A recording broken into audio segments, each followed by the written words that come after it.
Congratulations mister Rashed, আপনার ওয়াইফের pregnancy report positive এসেছে। এই, এই, এটা কি করছো তুমি?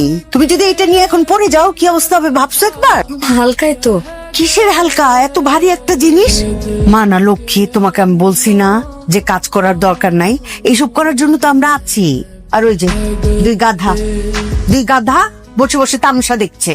এরকম একটা ভারী জিনিস আমার মেয়েটা ধরে ধরে নিয়ে আসতেছে, আর তোমরা বসে বসে গিলবে না? এখন থেকে সব কাজ আমি করব। আমার মেয়েটাকে কোনো অর্ডার করবা না, তোমরা যা কিছু লাগে আমাকে বলবা। তোমাকে বলছিলাম না আমার মেয়েটার জন্য আচার বানায় নিয়ে আসতে? খালাম্মা একদম ভুলে গেছি। এত করে বলি যে আমরা সবাই আছি, কোনো কাজ করার দরকার নেই, তারপরও সারা দিন গুটুর গুটুর করে এইটা সেটা করতেই থাকে। একটু কাজ করা তো ভালো, তা না হলে তো বোর হয়ে যাবে বসে থাকতে থাকতে। কাজ করতে গেলে তো পেটে চাপ খাবে, তখন আমার দাদুমণি ব্যথা পাবে। বৌমা, এই যে দেখো তোমার শ্বশুর খুশিতে তার দাদুমণির জন্য কত কিছু কিনে নিয়ে আসছে। সবই তো নিয়ে আসছেন, আমি কি কিনবো? কিচ্ছু লাগবে না তোকে কিনতে, আমি সব কিনবো।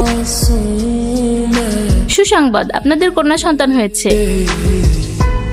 দেখেন তো কার মতো চেহারা হয়েছে, একেবারে আপনার মতো। দাদুমণি পেয়েছে তার দাদার চেহারা।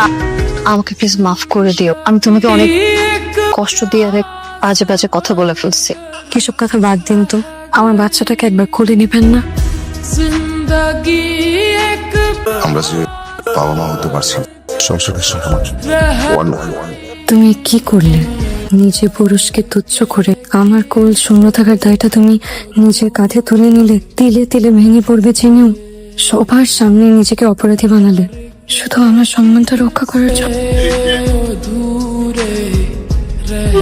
কি হয়েছে? কি করলেন আপনি এটা?